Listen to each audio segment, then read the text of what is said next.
Today's video, I'm going to be showing you how to shave door handles. This is going to be, a how-to video, I guess you would say. And I'm going to make it longer than usual because a lot of you that watch my channel wanted me to make longer videos. You said it was too short, so, you asked for this. So in a previous video, I removed the door handles and the door panels on these doors. I made a how-to video on it, so if you need to know how to remove yours, I put it in the description below. You can just click on it after you watch this. So what you want to do is make you a filler plate. You can take your piece of cardboard out and cut it to size and make your own. I got a video on me actually doing that. I'll link it in the description below. On a set of, door handles I shaved on a Toyota. I think it was a Toyota. So this is a S10, by the way, door. And it's got a little bit bigger of a door handle. A little bit easier to shave than the Toyota too, in my opinion. So you can go watch the video of me making my own. This is 16 gauge. If you need to know where you get your metal, you can get it at Tractor Supply. Just one little thing, maybe cost you 10 bucks or so, and you have enough to cut out your door handles. Or you can use an old piece of metal from an old door or something. It's easy. Don't get too carried away with it. So let's go ahead and grind this out right here clean, so we have something to weld to, because we're gonna weld this in place. And before you weld, don't get carried away. You want to protect your window, so just go ahead and cover your window with cardboard boxes. Extremely good, and tape everything off. What I'm using is a 4.5 inch 80 grit grinder disc, and I'm going to just get down here and grind. Wear your safety glasses. Watch your eyes,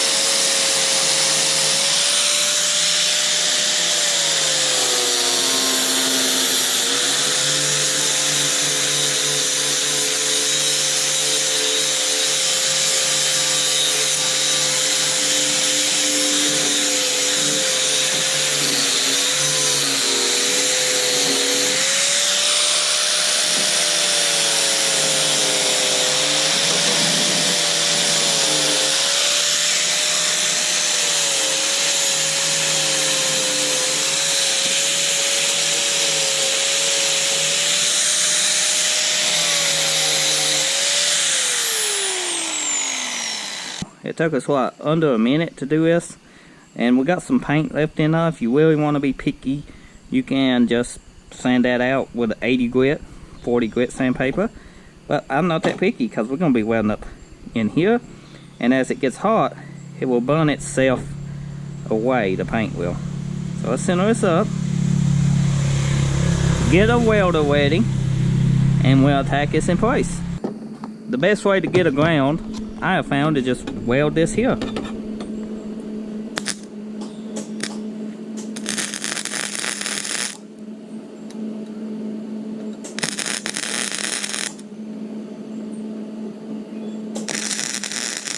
I'm closing my eyes when I'm doing this. You probably can see better than me.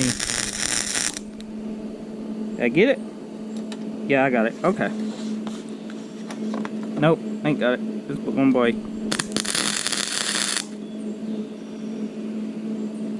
I got it now, yay! And you can use this to center up your metal. Okay, now I'm going to tack it in a couple spots, and then we're going to go from there.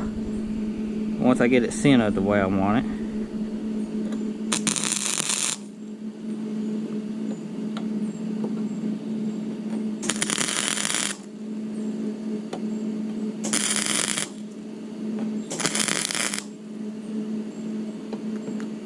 Okay, now I'm going to need a one-way and press this side down because this side is up. I ain't got one way at the moment, so we just use this. Improvise.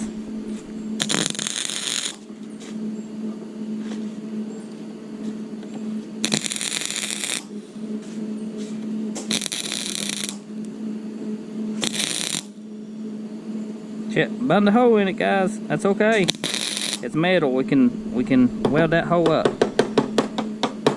Now this is flux core. When you're doing flux core, you want to back away and weld it, but I ain't got my hammer on. I just wanted to tack it in a few places. So what I'm going to do is tack this corner, then jumped over here, tack this corner, tack here, tack here, tack here, and I'm going to keep skipping. And once I get, you know, some heat into this, you'll be able to feel, you don't want it super hot, probably about 8 tacks when you're jumping. You want to stop and let this panel cool down. Walk away. Just give it time, because if you don't let this cool down, this is going to sink in. And then you're going to have a big dent to repair. So, if you do get a dent, don't worry, you got to fiberglass this whole area. If you do get a, you know, a sunk in area and something like that, it's not the end of the world. Just know, this is not going to weld up in 5 minutes. You're going to be welding on this and letting it cool for about an hour in between everything. So just take your time, don't rush it. I'm going to put some tacks on it and then I'll show you what it looks like.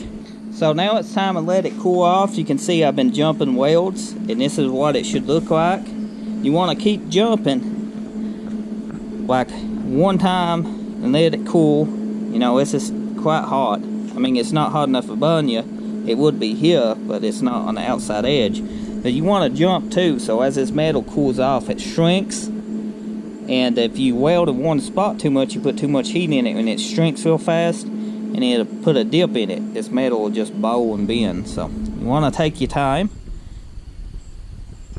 So I'm going to give this probably 15-20 minutes cool off, and then I weld it some more, and then I give it 15-20 more minutes, weld it some more. You know, just give it proper time. It's got to do its thing. Got to be cool. You know, this is flux core too. You can use gas. You know, I do a lot of welding, and I got a welding cart I just drag around with me with flux core. Does really good, you know. You clean it up with a grinder, ain't nobody gonna see it. So, it did get a little hot. That was a little dip that I was talking about. It's not bad, it could be worse.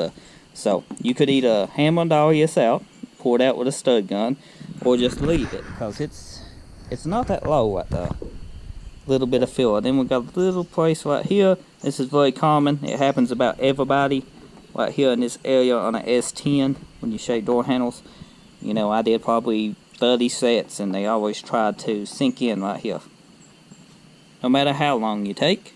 But what happened was I just stayed a little too long and got the metal a little hot. You know, even I get sink places in metal.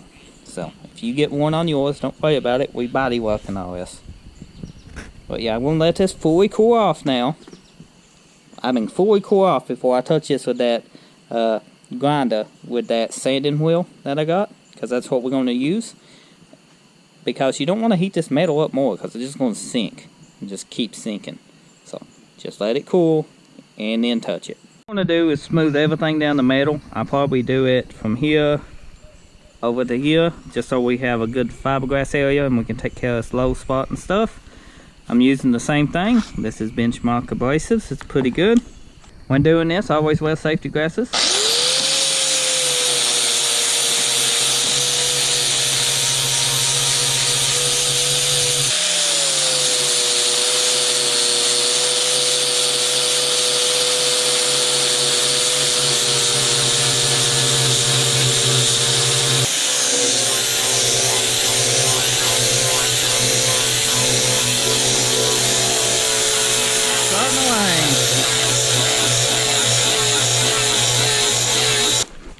Starting to rain on us, guys.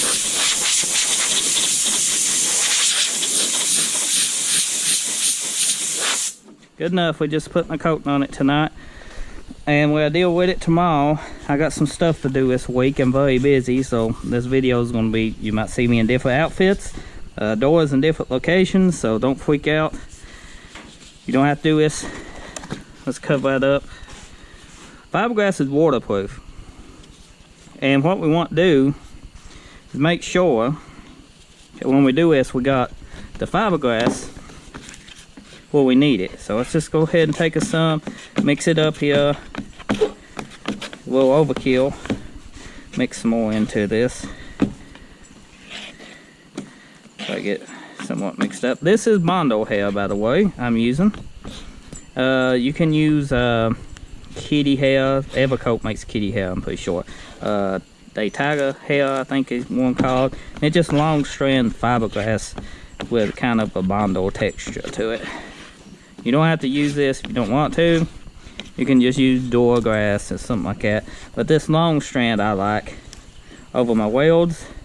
I want to make sure these welds has got the fiberglass down inside of it. So the first thing we will do is take a fiberglass and clamp it as hard as we can in inside these welds. And now you want to cover up your rubber. You can take it off if you want to, but I doubt I have time. Okay, we're going to fill this low spot we had. First thing, clamp it in there, try to level it out the best you can. Go ahead and finally mix this a little bit up. I usually use more fiberglass than this. This should do it. That's good. If you got a helper, it helps. If it ain't lining, it helps too. Let's go ahead and fill this in a little bit here. Take some of this, clamp that in there. Now keep fiberglass off of your rubber piece. Like I said, if you take it all the way off, you don't have to worry about that. But we didn't. So.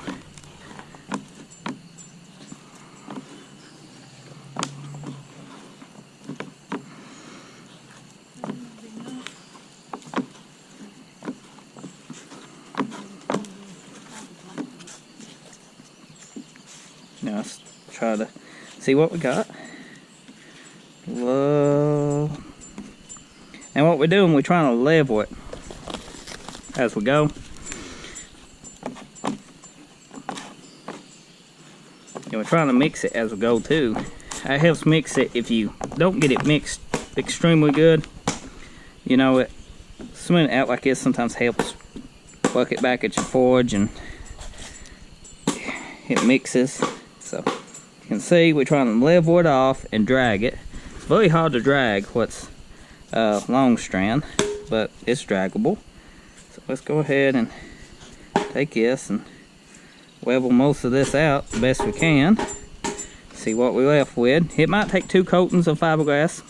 Most of the time it takes 1 if you get it on not heavy, but like I said, it's trying to rain on us, so it'll probably take 2 on this. And you really don't have to do 2 once you get the fiberglass and the welds coated good. Honestly, you can just body fill over it. But fiberglass is what you want to build with, not Bondo. You want to build with fiberglass and then smooth with Bondo, level out with Bondo.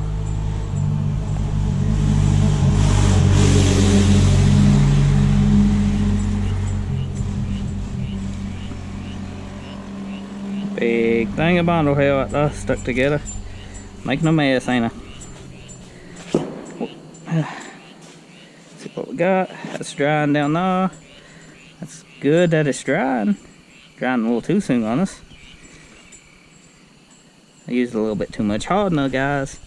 Like I said, I'm trying to get this on before the rain pours down on me and get this inside the garage. I should be working inside the garage, but I got like 27 projects going on inside that building. All needs body work and can't be outside in the rain.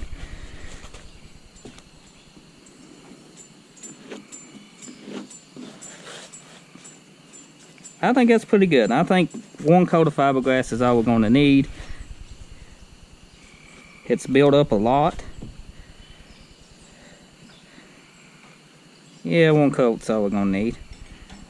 Once we grind it down, because this is going to dry overnight, it's going to be extremely hard.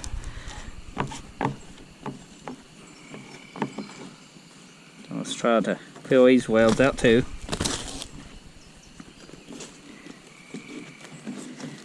But yeah, I think it's going to smooth out pretty good. And then we just do a nice coat of Bondo over top of it. Sand it smooth with a straight edge. You know, straight block, good straight block. And then coat it again. It might take 3 coats of Bondo. Most of it's going to sand back off because you wear one. But you never know. You never know, guys.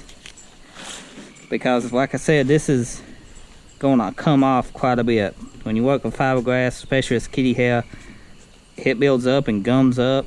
You'd be surprised how level you can get it with 1 sanding.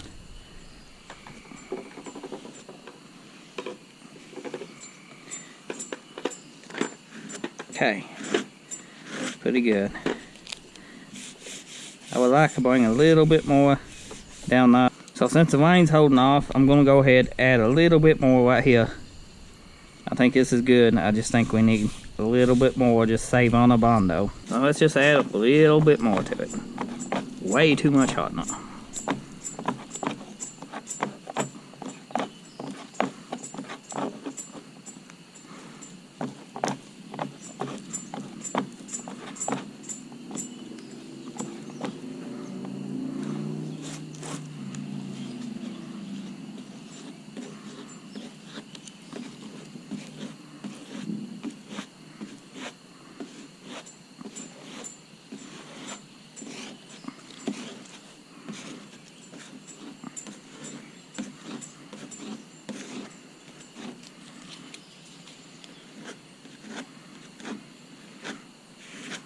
Much better.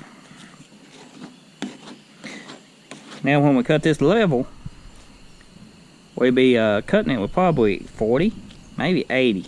Sometimes we'll grind up. It depends on what my mood's gonna be at.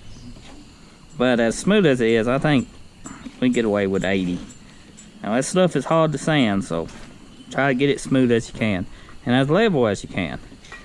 You can see, we got this pretty level, guys. Got some gobs in some places, but once we sand it, it'll hit us smooth now. So I'm going to pack this door inside. I am dusty, guys. I should have blew myself off with an air hose, but I didn't. The 3rd gen Camaro is looking good. I'm going to set the T-tops in it. I don't know what good it's going to do. It ain't got no molding, but it'll keep it from getting wet. But I might repaint the fenders. I'm not happy with them. They got kind of a dent here and a wave. I don't know if you can see it in the video. If you're new at content, the LS Trop Camaro, if you want to see his car built, playlist on the channel. But the quarters look really good. They buffed out. They need a final buff. They sit here and have got dirty. That's fine. I'm going to stick T-tops in it. I don't trust these T-tops. Oh, we need to unbox this metal too. For the Chevelle and Torino and a few more projects we got going on.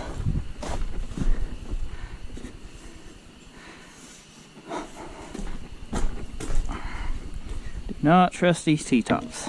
Not without any fucking molding. Let's see. Okay, there we go. Yeesh. They in.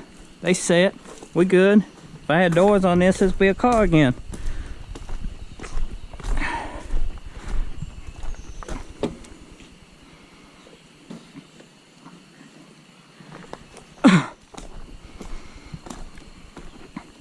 I would latch these T-tops down, but the latches is broke. Go figure. So I'm going in. We'll pick up. Well, it'll be movie magic for you, but we'll pick up on the doors very soon. So it's the next day. Fiberglass is looking pretty good. Now we could cut this down with 80 grit, but you know it's going to take a while, and it's not going to be completely smooth anyway. So the best thing to do is just use the same disc that you used to skin this down, just lightly glaze over everything, because we're going to be putting body filler over top of this. So we want everything sanded good, so the Bondo, the body filler that we put on top of this is going to stick, because if you don't sand it, it's not going to stick. We got to always grind it off. Well, not ground it off, but ground down smooth. Well, filler is going to stick. We're going to take and DA with 80 grit this whole panel section here, so we can skim it. So I got my DA, I got 80 grit. We're just gonna DA it down super good, so our filler will stick to it. We don't want no issues to come up, so we'll sand that just so it's gonna stick. The last thing we need is that to peel off 3 months down the line. We got us a little Caesar box here. That's what we're going to be mixing Bondo on today. A lot of people say don't use boxes. I had no issues out of them. Just don't use it if it's extremely greasy, you know. think it's just people being paranoid, personally. It's a lightweight, special light. You can tell it's a lightweight by the way, how fluffy it is.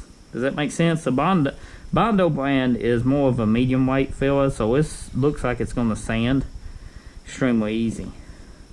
You know, only one way to find out. Once I get filler on this side, I'm going to go ahead and put filler on the other door. That way I can work them both at the same time. When one's dry, the other one will be dry. These feel pretty good. It's a little lumpy, but I don't feel no high spots. That's the main thing. Everything feels like it would level out very good. You can put you know, something on and check everything, but I did this enough to know that it should level out pretty good. Now, since we got all Bondo on there, let's try to smooth this out best we can. Take it over the where we sanded. Let's try to level it. And then we'll shape it as we go. There we go.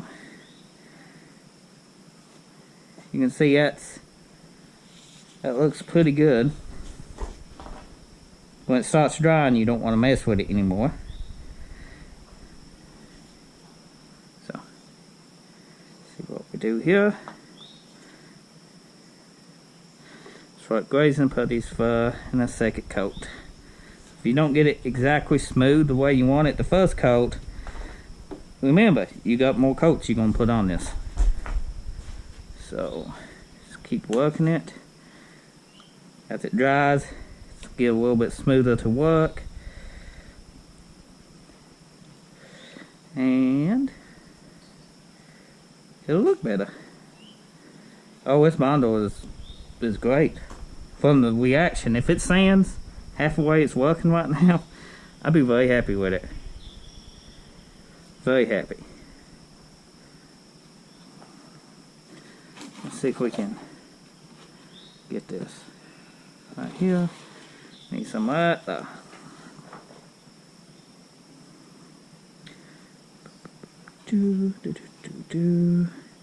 See, I'm coming too far. I didn't sand that first, so we don't want to drag a Bondo on it, because it's not going to feather out for us. So we'll just work it here, work it over, and we call that done. Clean out here, because the last thing you want to do is try to sand all that out.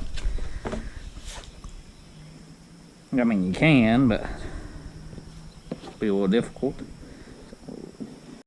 So it's been about an hour. The Bondo is pretty much dry, and that's why you sand, because, you know, Bondo don't stick to paint that ain't been sanded, you know, or metal. You got to sand your metal too before you weigh your Bondo on it. We didn't sand this edge here, so Bondo didn't stick. Okay, this is ready to sand. Feels good.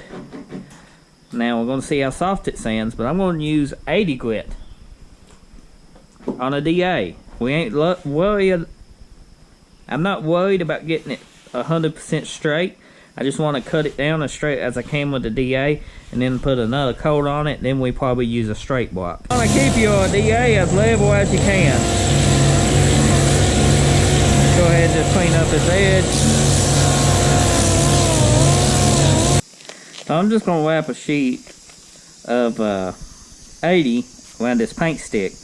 Now, you can get a long sheet of 80 to finalize it, but I usually was just gonna, what I was gonna do was just DAS down and then put a coat on it, but this is pretty close. And I think if I just quickly level it with a paint stick,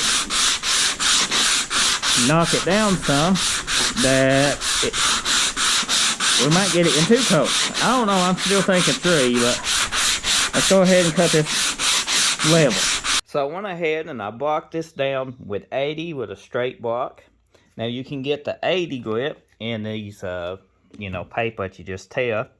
And it's very, you know, affordable. It's best to do that. You can use them with blocks. You can see my straight edge over there. And you just tear it down to the size of your boards and stuff. I can, you know, paint sticks. I also use paint sticks, but I didn't use it on these to final block, because you need a good straight area to get this level. Now the red stuff you see is just this. Just mist it on. This is what I use for guide coat because I'm running out of the kind you brush on. And just for shade doors, this will work. So I finished this in 80. That's what this finished in. That gets it feathered out good. Gets it good and level. Now I'm going to go back over it with that straight edge I just showed you with 220. And then I'm going to go back over it again after I get done with the 220. Make sure everything's level. The guide coat is nice and smooth. I'm going to hit it with 320, and then we'll be ready for primer. I'm actually going to DA this whole door because there's some small dents I'm going to fix. So when you see this door again, we'll be ready for primer. I'm going to finish it up. And yeah, it's took me a while. I've been working on these a few weeks on and off because I got a lot going on. So I went ahead and moved the door outside so you can see it better. I went ahead and fixed all the dents. It had a major dent here and some little bitty rock chips and a few little dings. This was the rusted door. Out of the two, there was major dents right down through here on both doors. I don't know why. I don't know what they was thinking, but they was. You can see at the start of the video, I think. I don't know. It's been a few days. 320 the whole door with a DA. I went ahead and fixed these. These got to go over. That red stuff is what I use for guide coat. I got to go ahead and I'm going to block this whole door with 320 on a straight edge. Then I'm going to prime it. And this door should be done. And when we go paint, of course, when you get ready to paint, before you paint, you block the primer down. Use the guide coat. Make sure it's all straight. But this should be pretty straight. So one blocking will be all we need. Almost ready for primer. I'm going to go ahead and blow all this off. Okay. Somebody having a good time on the 4th. So this is 4th of July weekend. So I started this project about 3 weeks ago. And I'm just now getting it finished. Told you I've been busy. So what I'm going to do is blow out all the nooks and crannies.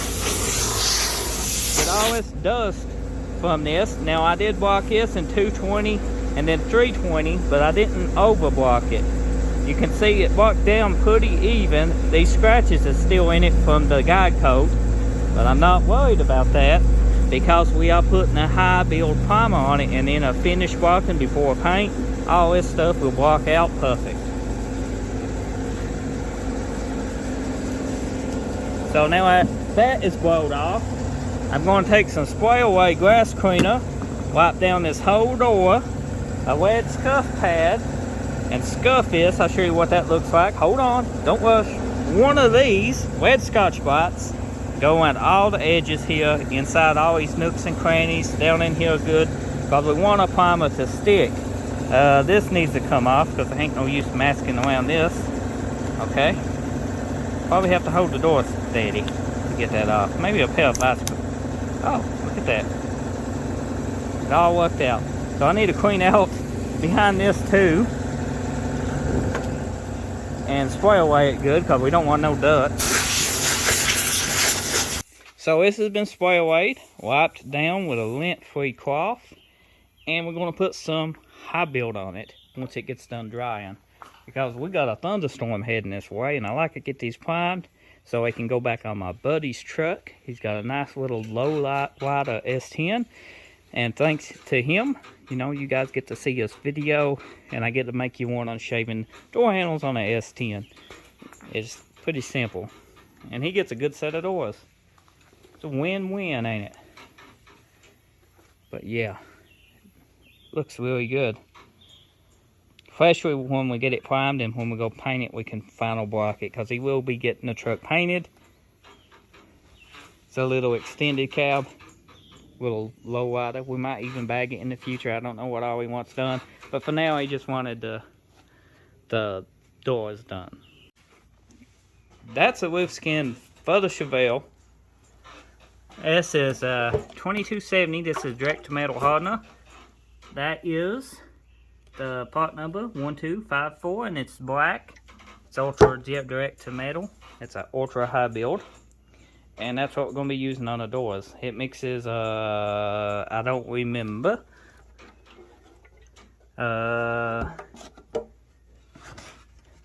I need another thing of that. The hardener's gone. I can't remember what it mixes. Oops, gonna have to look it up online. It mixes 4 to 1. My bad. Okay, yeah. I probably got enough to finish that up. But yeah, sandpaper I usually use is high tech. You know, that's Trailblazer SS intake. That's a sandblast. I got to move that down yonder to the tack cloth. This is just an old one I keep in a zip bag. But what we're doing, I don't know if you can see this, we actually are picking up dirt and lint off this. We actually will take a blow nozzle back over it once we get it tacked off. And if you're using a new one of these, make sure to let it air out for about 10 minutes before you use it, because if not, it has more of a chance to leave residue, and that residue will show up. Now, it's almost dark. The storm did hold off longer than I expected. The S10 door behind me is done. Check it out. We'll take a look at it in just a second. The other one is done too. Let me walk over here and you can see it behind me. Ta-da! Now, the high build that goes on this, it does dry spray and build up ultra high. It's not technically a dry spray, but it does splatter some. That's just close up. Wait. This is what I'm talking about. You can see the splatter. And that's just the nature of this primer. I have used this primer a bit, and it builds up ultra thick, blocks down nice and smooth. It's what we used on the 3rd gen Camaro. And yeah, I guess that's how it gets its build. It's what it will stop your gun up. It does harden quick because it's a 2K, not a 1K. You can hear fireworks in the background. But as the door dries with satin, it all gets even, you know, even looking like this. And you can tell, not even a door handle here. Now I do got to clean the grass off. I do that here in a little bit. Once it's complete with dries, put the molding back on it. It's a bit of a long video, but the results speak for itself. Just done on a budget, you know, turned out great. Once you do this a few times, once you do some body work and stuff and understand how to get something straight, it's very simple to make about anything. All it takes is a little bit of plastic body filler. You can shape anything. You know, some people's like, oh, I ain't got no filler in my car. If it's a custom line, 99.9% of the time, you might be at one little 0.1% that don't have filler, maybe less. Oh, firework. You hear that? Yeah, 4th of July weekend. And it is like 9:30, 10 o'clock. It's actually quite early for fireworks. What time do you shoot your fireworks? So, thanks for watching. I'll see you next time. Hey, thanks for celebrating 4th of July with me by watching this video too, if you did.